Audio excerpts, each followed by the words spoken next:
Welcome, everybody, to another episode of Conversations That Matter. I'm your host, Alex Newman for the New American Magazine. We have a very special guest with us today. He is a retired Navy SEAL, Ed Thielander. He's also a small businessman, a volunteer firefighter, a reserve deputy sheriff, a dad, a husband, and he has served his country for more than 2 decades. In the military. Now he wants to serve his country in a different way, realizing that the country is going in the wrong direction. He has an incredible biography. We're not going to spend the whole episode on it, but I just want to give you some sense of this man's incredible background. He spent 21 years as a decorated combat veteran with experience as a Navy SEAL in Afghanistan, Kosovo, Central and South America, Southeast Asia, and the Caribbean. He's an expert in special operations. He has helped lead the Navy's specialized training programs, several of them. He also served as operations chief for the U.S. Navy's Survival, Evasion, Resistance, and Escape program. He developed the full spectrum of captivity curriculum to train our guys on how to survive if they're captured by terrorists or foreign governments. He has helped bring very complex tribal conflicts to an end through his leadership and negotiation skills.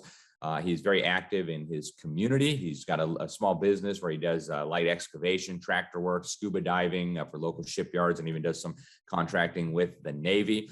He's active in his community, working in his church. He helps do the maintenance at Water of Life Lutheran Church, where his family attends. Lifelong public servant, but he says not a politician.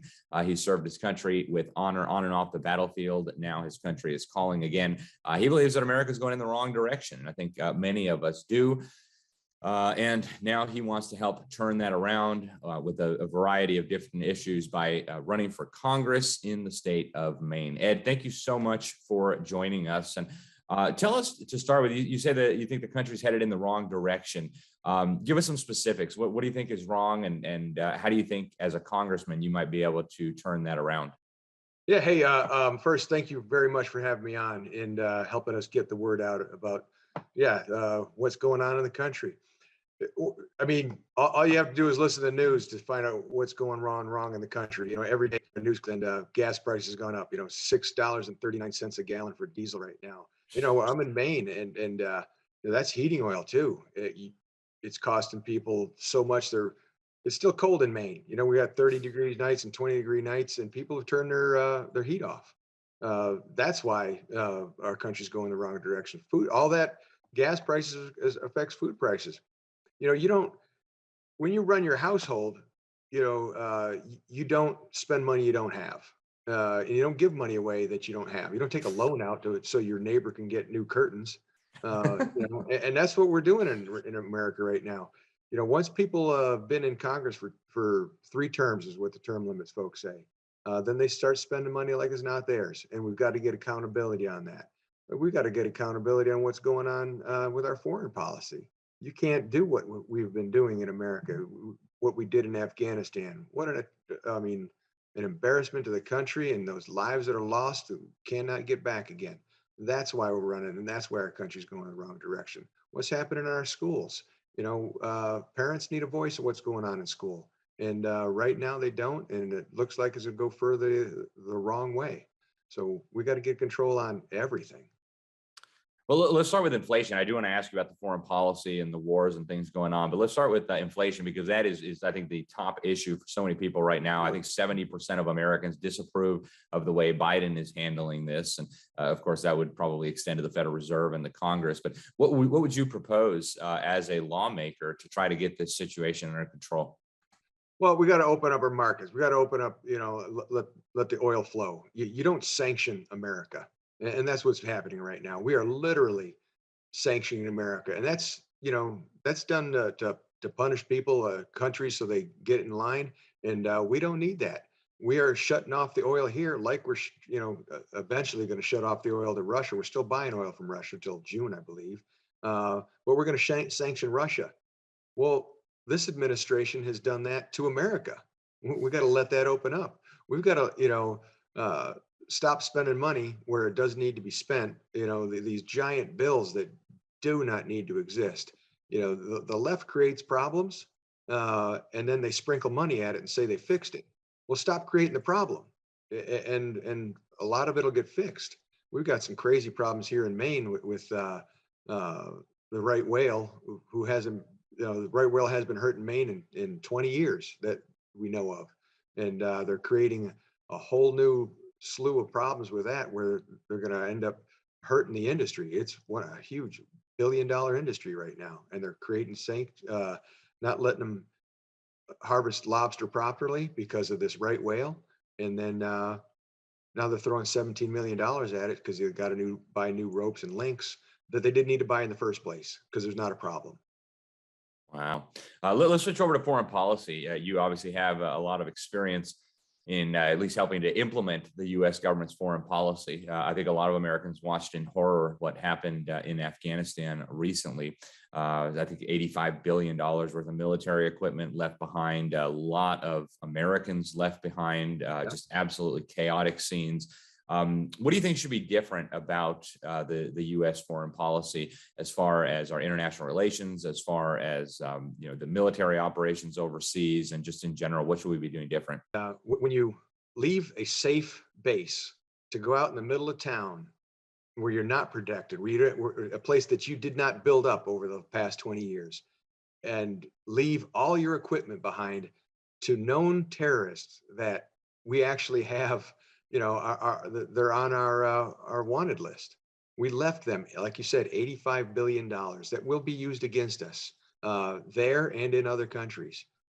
That you can't make that up. It's a bad joke. It wouldn't even publish as a novel, that you would do something like that. But we did it.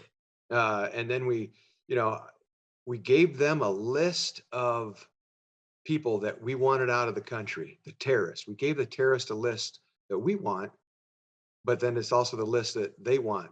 We had folks, American citizen interpreter, Afghan descent, come up to the gate because to get to the gate, you got to talk to the Taliban first, and then you can talk to the Marines. Well, the Taliban said, "Yeah, you're not going." This is an American citizen, and you can't. That again, it's a bad joke. It wouldn't even make it as a novel that someone would do that. You didn't have to do it. We could have kept control of everything. Yeah, we don't want to stay there forever, but you don't leave like that. It's got to be organized, and you just don't say, "Hey, this is the day." They're the bad guys, the Taliban. They don't get to judge, say when we leave. So yeah, we got to fix that. What about what's been happening in the military in terms of what critics are calling the woke trainings, and they're teaching them critical race theory and white privilege and these types of things apparently even at some of our most elite military academies. What are your thoughts on the direction that the military has taken under the current administration, and how could Congress step in and do something about it? The military is not a social experiment. So coming up here to Maine to teach the Navy Survival School, with the SEER School, part of it is about being captive. And one of the things we teach in there is counter indoctrination, because in the Korean War, there were 14 Americans that did not want to return to America because they were taught America bad. Now you're indoctrinating them here in America. Well, I mean, we taught against what is being taught right now. Again, you can't make it. You cannot do that. The military is not a social experiment, and so we do need to get things in place that just stop the woke ideology. It absolutely has to happen. America is the greatest, most welcoming country in the world. That's why everybody wants to come here. There are more people that come to America to immigrate, and it's true immigration, because you can, if you do it legally, become a citizen here. A lot of other countries, you'll never become a citizen. They just want you to work and go home. Here we welcome that. So, yeah, when we get to Congress, we need to fix that so that that's absolutely, again, would not pass muster to make a movie about it. It's crazy. Awesome. And so before we let you go, you are part of the SEAL PAC. There are now 8 of you, former Navy SEALs, who are running for Congress. Tell us a little bit about the PAC. Why are you guys doing this? What is motivating you? What do you hope to accomplish? And where can people learn more? Well, so, I mean, the reason we are doing this is because we don't want to see things go to the next step, and the next step is coming, whatever that is. Something else is coming down the road. Never wanted to run or be a politician. Look at me now. I actually, made jokes about, I'd rather be shot at than be a politician. Well, I'm here now, and none of us are stepping back. We're all leaning forward. There's a whole bunch, not just the 8 SEALs that are running for Congress. There's a bunch of other folks in the military that are stepping up as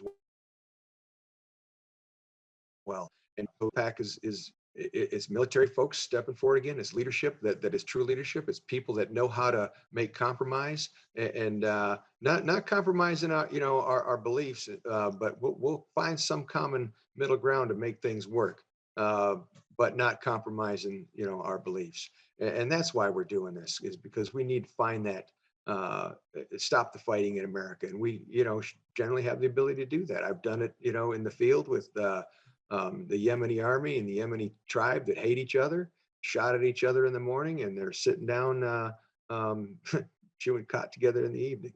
So we can do it. We just have that ability, and with SEAL PAC and all the military folks that are stepping forward, we're going to get this, and we're going to take our country back. Hey, come visit the website. It's thelanderforcongress.com. That's THELANDER for Congress.com. And hey, we all have to step up right now. We're missing a lot in our kids' lives right now because we want to save our kids' lives and get them what we had.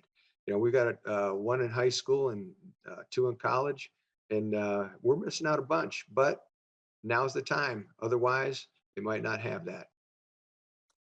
Well, Ed, we appreciate you coming on the program. Thank you for sharing your thoughts and your concerns. You're in Maine's 1st district, is that correct? Sure. Yes, it is. All right, fantastic. Well, Ed, thank you very much for your service to our country. Thank you very much for the sacrifices you're making in terms of getting involved. I mean, it's not easy to run for office, and we appreciate it very much that good people who love America are stepping up to the plate. So thank you very much for joining us. Thank you for what you're doing. We'll keep in touch with you. Good luck on your campaign, and hopefully we'll talk to you again very soon from Washington, D.C. All right, easy day. Thank you very much. Thank you, sir. All right, folks, that was Ed Thielander, former Navy SEAL. He is now running for Congress in Maine's 1st district. Go check out the website, and we'll be back with much more for Conversations That Matter. Keep it here. Thanks again. I'm Alex Newman. Until next time, God bless you all.